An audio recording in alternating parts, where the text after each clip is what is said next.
वालेकुम स्टूडेंट्स। आज हम MGT 503 के लेसन 15 और 16 स्टडी करेंगे, जहां हम डिसीजन मेकिंग और रैशनल डिसीजन मेकिंग को सिंपल तरीके से समझेंगे। तो चलिए शुरू करते हैं। मैनेजमेंट में डिसीजन मेकिंग बहुत सेंट्रल चीज होती है। सिंपल वर्ड्स में डिसीजन का मतलब होता है चॉइस करना, यानी दो या दो से ज्यादा ऑप्शंस में से एक ऑप्शन सिलेक्ट करना। मैनेजर हर रोज छोटी या बड़ी चॉइसेस करता है और इन चॉइसेस का सीधा इफेक्ट ऑर्गेनाइजेशन की सक्सेस या फेलियर पर पड़ता है। यहाँ एक इम्पॉर्टेंट बात यह है कि डिसीजन मेकिंग अलग से कोई एक्स्ट्रा काम नहीं होता। ये प्लानिंग, ऑर्गेनाइजिंग, लीडिंग और कंट्रोलिंग, इन चारों मैनेजरियल फंक्शंस के अंदर होता रहता है। इसीलिए मैनेजर को अक्सर डिसीजन मेकर भी कहा जाता है। अब पहले ओवरऑल प्रोसेस को समझते हैं। डिसीजन मेकिंग प्रोसेस एक स्टेप बाय स्टेप सफर है। ये सफर प्रॉब्लम को पहचानने से शुरू होता है, फिर डिसीजन क्राइटेरिया को देखते हैं, उन क्राइटेरिया को इम्पोर्टेंस देते हैं, ऑल्टरनेटिव्स बनाते हैं, बेस्ट ऑल्टरनेटिव चूज करते हैं, उसको इम्प्लीमेंट करते हैं और आखिर में चेक करते हैं कि डिसीजन का रिजल्ट सही आया या नहीं। नोट्स में दो मॉडल्स का जिक्र है, डिस्क्रिप्टिव और नॉर्मेटिव। डिस्क्रिप्टिव मॉडल बताता है कि मैनेजर्स असल जिंदगी में डिसीजंस कैसे लेते हैं, यानी रियलिटी में उनका बिहेवियर कैसा होता है।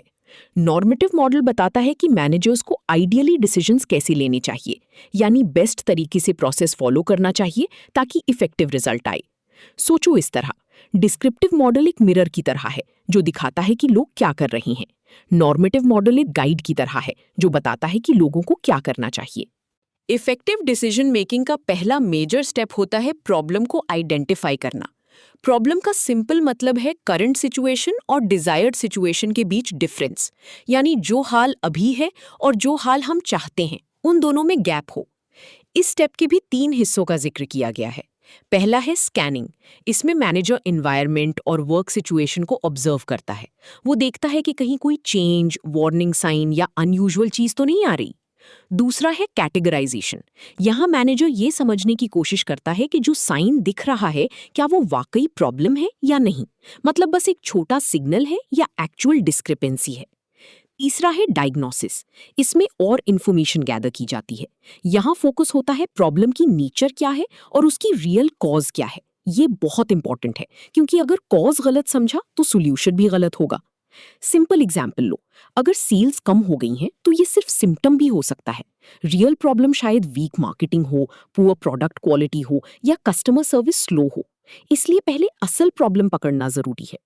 जब प्रॉब्लम क्लियरली समझ आ जाए तो नेक्स्ट स्टेप होता है ऑल्टरनेटिव्स बनाना, यानी प्रॉब्लम सॉल्व करने के डिफरेंट पॉसिबल तरीके सोचना।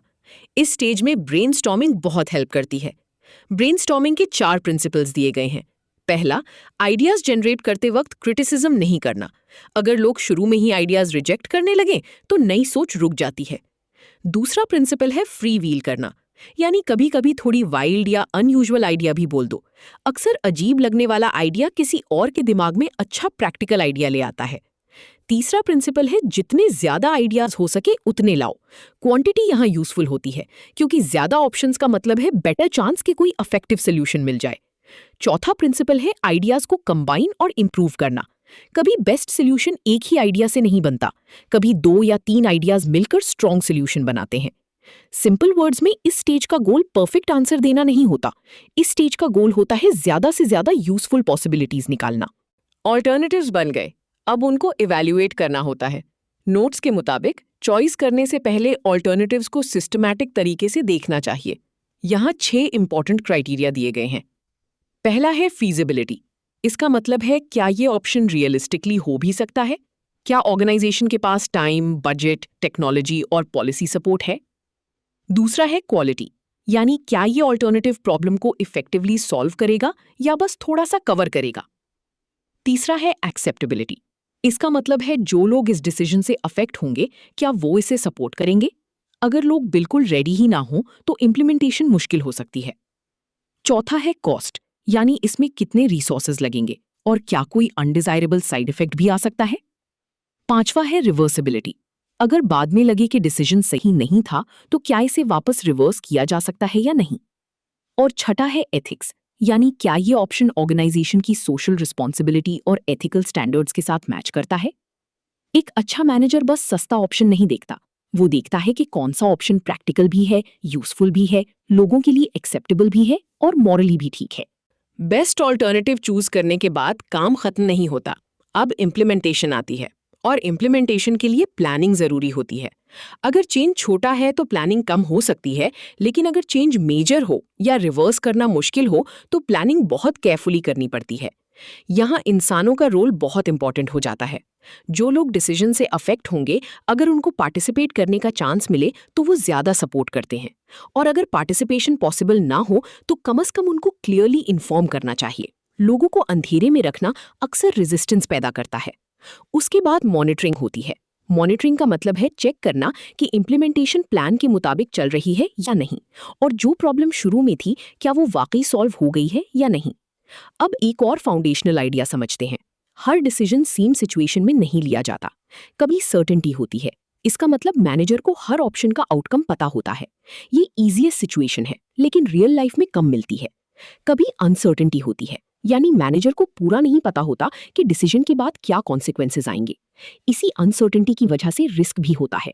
रिस्क का मतलब है ये पॉसिबिलिटी कि चोजन एक्शन से इंटेंडेड रिजल्ट के बजाय लॉस हो जाए। रैपिडली चेंजिंग एनवायरनमेंट अनसर्टेनिटी को और बढ़ा देता है। लेसन 16 में फोकस थोड़ा और मैनेजर पर आता है, यानी मैनेजर किस टाइप के प्रॉब्लम्स फेस करता है। नोट्स के मुताबिक 3 टाइप्स के प्रॉब्लम्स होते हैं: crisis problem, non crisis problem और opportunity problem. Crisis problem serious होता है और इमीडिएट एक्शन मांगता है। सोचो फैक्ट्री में अचानक सेफ्टी इशू आ गया। यहाँ डिले डेंजरस हो सकता है, इसलिए फास्ट डिसीजन चाहिए। नॉन क्राइसिस प्रॉब्लम इंपॉर्टेंट होता है, लेकिन उसमें क्राइसिस वाली अर्जेंसी नहीं होती, जैसे टीम परफॉर्मेंस धीरे धीरे लो हो रही हो। इसे सॉल्व करना जरूरी है, मगर ये इमरजेंसी मोड में नहीं होता। अपॉर्चुनिटी प्रॉब्लम थोड़ा डिफरेंट है। ये डिफिकल्टी नहीं बल्कि गेन का चांस होता है, यानी अगर मैनेजर सही एक्शन ले तो ऑर्गेनाइजेशन को बहुत फायदा हो सकता है, जैसे न्यू मार्केट में एंटर करने का मौका। यहाँ एक इंटरेस्टिंग बात यह है कि इनोवेटिव मैनेजर्स अपॉर्चुनिटीज को देखते हैं, जबकि नॉन इनोवेटिव मैनेजर्स सिर्फ प्रॉब्लम्स पर फोकस करते रहते हैं। इसीलिए स्मार्ट मैनेजर सिर्फ आग नहीं बुझाता, वो नई चांसेस भी पकड़ता है। अब रैशनल मॉडल को स्टेप बाय स्टेप समझते हैं। रैशनल मॉडल के मुताबिक मैनेजर बिल्कुल लॉजिकल तरीके से डिसीजन लेता है, रेलेवेंट इन्फॉर्मेशन को समझता है, ऑल्टरनेटिव्स को कंपेयर करता है और बेस्ट पॉसिबल डिसीजन चूज करता है। इस मॉडल में यह अज्यूम किया जाता है कि मैनेजर के पास इंफॉर्मेशन अवेलेबल है और वो उसे प्रॉपर्ली यूज कर सकता है। स्टेप 1 है प्रॉब्लम आइडेंटिफाई करना। यहाँ एक कॉशन बहुत इंपॉर्टेंट है। हर विजिबल इशू असल प्रॉब्लम नहीं होता, कभी वो सिर्फ सिम्टम होता है। प्रॉब्लम आइडेंटिफिकेशन सब्जेक्टिव भी होती है, यानी 2 लोग एक ही सिचुएशन को अलग तरीके से देख सकते हैं। मैनेजर को डिस्क्रेपेंसी तभी नजर आएगी जब वो करंट रिजल्ट्स को किसी स्टैंडर्ड के साथ कंपेयर करे, और अक्सर मैनेजर तभी एक्शन लेता है जब उस पर प्रेशर हो कि इस डिस्क्रेपेंसी को फिक्स करो। एक और बात, अगर मैनेजर को लगे कि मेरे पास अथॉरिटी, पैसे, इंफॉर्मेशन या रिसोर्सेज ही नहीं, तो वो उस डिस्क्रेपेंसी को प्रॉब्लम मानने से भी हिचकिचाता है। स्टेप 2 है डिसीजन क्राइटेरिया आइडेंटिफाई करना, यानी ये डिसाइड करना कि चॉइस करते वक्त कौन सी चीजें रेलेवेंट हैं, मिसाल के तौर पर कॉस्ट, क्वालिटी, स्पीड या एक्सेप्टेबिलिटी। स्टेप 3 है इन क्राइटेरिया को वेट देना। हर चीज इक्वली इंपॉर्टेंट नहीं होती, कभी क्वालिटी सबसे इंपॉर्टेंट होती है, कभी टाइम, कभी बजट, इसलिए प्रायोरिटी सेट करना जरूरी है। स्टेप 4 है ऑल्टरनेटिव्स डेवलप करना, यानी प्रॉब्लम सॉल्व करने की पॉसिबल ऑप्शंस बनाना। रैशनल मॉडल का नेक्स्ट हिस्सा इक्वली इंपॉर्टेंट है। स्टेप 5 में ऑल्टरनेटिव्स एनालाइज किए जाते हैं। हर ऑप्शन को क्राइटेरिया के अगेंस्ट चेक किया जाता है, यानी देखते हैं कौन सा ऑप्शन किस पॉइंट पर स्ट्रांग है और किस पॉइंट पर वीक। स्टेप 6 में बेस्ट ऑल्टरनेटिव सिलेक्ट की जाती है। अगर क्राइटेरिया और उनके वेट्स प्रॉपर्ली दिए गए हों तो डिसीजन मेकर उस ऑल्टरनेटिव को चूज करता है जो हाईएस्ट ओवरऑल स्कोर रखता हो। स्टेप 7 इम्प्लीमेंटेशन का है, यानी चोजन कोर्स ऑफ एक्शन को एक्चुअल काम में लाना। सिर्फ डिसीजन अनाउंस कर देना काफी नहीं होता, लोगों तक डिसीजन क्लियर तरीके से पहुंचाना और उनकी कमिटमेंट लेना भी इम्प्लीमेंटेशन का हिस्सा है। स्टेप 8 इवैल्यूएशन का है। यहाँ फाइनल चेक होता है कि जो डिसीजन लिया गया था क्या उसने प्रॉब्लम सॉल्व की या नहीं। अगर रिजल्ट डिजायर्ड ना हो तो मैनेजर को समझना पड़ता है कि इशू इम्प्लीमेंटेशन में था, चॉइस में था या प्रॉब्लम डायग्नोसिस ही गलत थी।